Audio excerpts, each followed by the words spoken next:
Master minds commerce చదవాలనుకునే 10th inter విద్యార్థుల తొలి ఎంపిక. Hi hello welcome to Suman TV. నేను మీ రోషన్. ప్రజెంట్ నాతో పాటు ఉన్నారు శోభన్ బాబు గారి మనవడు సౌగన్ కృష్ణ గారు అండ్ వాళ్ళ మిస్సెస్ దీప్తి గారు. నమస్తే అండి. నమస్తే అండి. చూడముచ్చటగా ఉన్నారు. కానీ ఈయన చూస్తే ఏం మాట్లాడాలనిపిస్తుంది. ఆల్రెడీ హోమ్ టూర్లో చూసేసాం కాబట్టి మీరు చూస్తేదేమో కానీ మీ మమ్మీ కూడా ఆయనకే సపోర్ట్. తిన హార్డ్ వర్క్, మీరు స్మార్ట్ వర్క్. అంటే స్మార్ట్ వర్కర్స్ పనిచేయరేనా లేకపోతే అంటే అది ఎలా అర్థం చేసుకుంటే సూపర్. ఎనీహావ్ శోభన్ బాబు గారు ఫ్యామిలీని ఎప్పుడు బయటికి తీసుకొస్తారు అని చెప్పి ప్రతి వాళ్ళు అడుగుతున్నారు. అట్లీస్ట్ మీ తాతగారు మిమ్మల్ని ఇండస్ట్రీ తీసుకురాపోయినా కానీ మీ తాతగారి జ్ఞాపకాలని, మీ తాతగారి సినిమాలని అండ్ మీ తాతగారి లైఫ్ స్టైల్ని చాలామంది లైక్ చేస్తారు. ఎస్పెషల్లీ తాతగారి సినిమాలను ఎంత బాగా లైక్ చేస్తారో తాతగారి పర్సనల్ లైఫ్ స్టైల్ని అంత బాగా లైక్ చేస్తారు. ఏమనిపిస్తుంటుంది తాతగారి లెగసీ, తాతగారి సినిమాలు, తాతగారి గురించి మాట్లాడుకుంటున్నప్పుడు ఇప్పటికి కూడా ఒక గ్రాండ్ సన్గా ఇలాంటి గుంటూరు లాంటి ఏరియాలో ఉన్నప్పుడు అబ్బా ఎలాంటి ఫ్యామిలీలో పుట్టేవరా అనిపిస్తుంది కదా? తప్పకుండా అండి. లైక్ ఇంటర్నల్ హ్యాపీనెస్ ఉంటుంది, కాకపోతే I don't try to expose it a lot. As far as possible వాళ్ళంతకు వాళ్ళు తెలుసుకుంటే that's fine, but I never try to claim అనమాట. అసలుకి లేదు, I don't try to claim.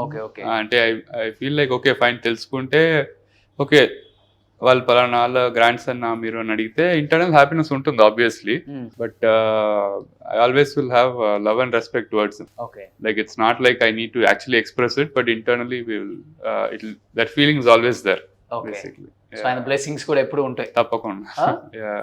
కానీ దీప్తి గారు ఫస్ట్ సౌగన్ గారి అంటే మ్యాచ్ వచ్చినప్పుడు చెప్తారు కదా, ఫ్యామిలీ డెఫినెట్గా హిస్టరీ అడుగుతాం కదా. ఫస్ట్ శోభన్ బాబు గారు మనవడు అనగానే యాక్సెప్ట్ చేసేసారా, లేకపోతే తన ప్రొఫైల్ చూసి తన్ను చూసి? అన్నీ చూసాము, నాట్ జస్ట్ దట్. అంటే నాకు చదువు చాలా ఇంపార్టెంట్, బికాజ్ నేను ఒక్కటే అడిగా పెళ్ళప్పుడు నాకు బాగా అంటే educated in terms of you know ఎడ్యుకేషన్కి ఎక్కువ ఇంపార్టెన్స్ ఇచ్చేవాళ్ళు ఆర్ యూనో అట్లా ఉండాలి అని, బికాజ్ నేను కొంచెం ఆ ఓరియంటేషన్లో ఉన్నా. సో తను we like his family, obviously family background బాగుంది. అట్ ద సేమ్ టైమ్ తన degrees and all you know, and when I spoke with him మా ఇద్దరం మోర్ ప్రాక్టికల్ పీపుల్ అనిపించింది. అంటే అరేంజ్ మ్యాచెస్లో వస్తూ ఉంటాయి కదా సంబంధాలు, మాట్లాడుతుంటాం కదా, కొంచెం బిగ్ ఫ్యామిలీస్ నుంచి కొంచెం ఎవరు వచ్చినా కొంచెం గాల్లో మాట్లాడినట్టు ఉండేది. తను మాత్రం very grounded and very practical. అది ఫస్ట్ కనెక్ట్ అయ్యాను నేను. ఓకే, నాకు నవ్వొచ్చింది మేడం అంటే, సార్కి కూడా నవ్వొచ్చింది.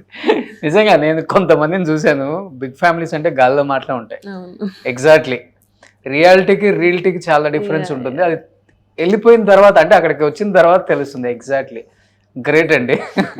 కానీ లాస్ట్ టైం సురక్షిత్ గారిని ఇంటర్వ్యూ చేసినప్పుడు కూడా డాక్టర్ అసలు ఆయనకైతే ఇండస్ట్రీకి వస్తే మేబీ శోభన్ బాబు గారు ఫ్యామిలీలో ఇంతకన్నా పెద్ద హీరో అవుతారన్న రేంజ్లో ఉన్నారు ఆయన. ఆయన కట్అవుట్, ఆయన వాయిస్ మోడ్యులేషన్ కానీ ఆల్మోస్ట్ తాతగారి ఫీచర్స్ కూడా ఎక్కువ ఉన్నాయి ఆయనకి. అండ్ మీరు ఆల్మోస్ట్ హీరో లాగే ఉన్నారు. మంచి హైట్, అందరూ 6'2". యూజువల్లీ అందరు అంతే అండి. మా కజిన్స్ అందరు కొంచెం టాలే, వీఆర్ ఆల్ లైక్ 5'11", 6 అట్లా ఉంటాం. ఓకే. సో వీళ్ళందరూ చోట ఉంటే ఇట్స్ లైక్ ఒక జైన్స్ అంతా చోట కూర్చున్నట్టు ఉంటుందా? కానీ వైఫ్లు అందరూ పక్కన ఉంటే సో అంటే అందరూ boys plus they so much into non veg. Okay, so all these are non veg lovers అనమాట. సో ఒక ఇన్స్టెంట్ చెప్పచ్చు, అలా తెలియదు కానీ. సో పెళ్ళయి అప్పుడే కొత్తగా చెన్నై, అంటే సురక్షిత్ అప్పటికే హీఈస్ ద ఫస్ట్ వన్, అంటే eldest in the family. So తను వాళ్ళ బ్రదర్, ఈయన brother. So we have like 5-6 big 6 feet boys అన్నట్టు అంతా వెళ్ళాం. సో పెళ్ళైన వెంటనే వ్రతం ఉంటది కదా, వ్రతం చేసుకొని సత్యనారాయణ వ్రతం ఇంట్లో చెన్నై ఇంట్లోనే చేసి, దెన్ మేము ఆ రోజు మేము నాన్ వెజ్ తినకూడదు. సో ఆబ్వియస్లీ వ్రతం చేసిన వాళ్ళు నాన్ వెజ్ తినకూడదు, మిగతా వాళ్ళు తినొచ్చు. సో రీజెన్సీ రైట్, తాజ్ రీజెన్సీకి దేనికో వెళ్ళాం. అసలు అంటే మా డాడీ వెజిటేరియన్, సో నేను సింగిల్ డాటర్, మా డాడీ వెజిటేరియన్. సో ఈ బాయ్స్ అందరు, ఈ 6 బాయ్స్ అందరూ టేబుల్ మీద కూర్చున్నారు, ఆల్ 6 foot. అసలు తింటుంటే you know that non veg bones వస్తా ఉన్నాయి ప్లేట్స్. అసలు మా డాడీకి ఓ పాయింట్ లో ఏంటి నరభక్షక్ లాగా అంటే అబ్బాయిలు కదా, they eat lot of non veg and all this protein fans, వీళ్ళంతా ఓన్లీ ప్రోటీన్ అట్లా. ఓకే, ప్లేట్స్ ఆఫ్ బోన్స్ వస్తున్నాయి అనమాట.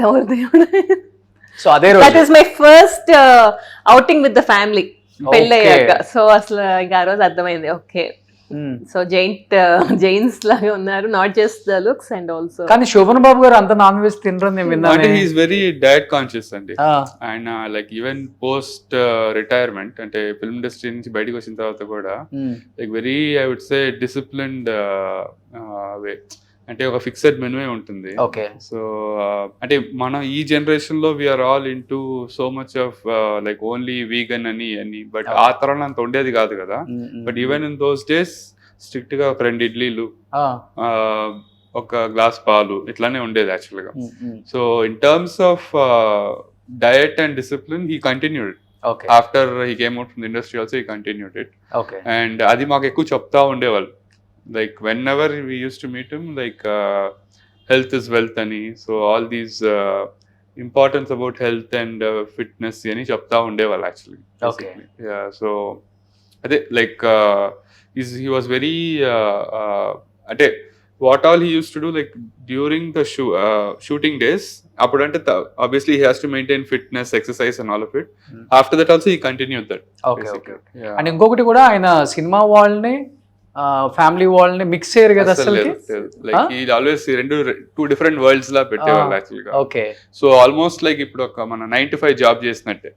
9 to 5 అయిపోయింది, after 5:30 he's completely cut off even during shooting days.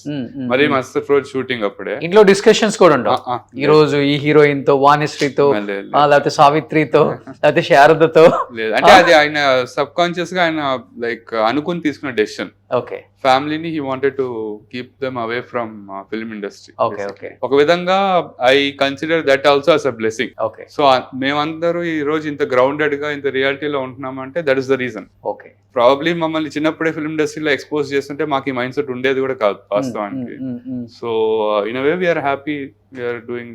అంటే తాతగారు అది గట్టిగా నమ్ముతారా అండి, సినిమా ఇండస్ట్రీలో మిక్స్ చేస్తే కొంచెం మైండ్ సెట్లు మారిపోతాయి, గ్రౌండెడ్ గా ఉండలేరు, మేము డైమండ్ స్పూన్ అని ఫీల్ అయిపోతారు పిల్లలు గానీ మనవాళ్ళు గానీ, అది ఉంటుందా?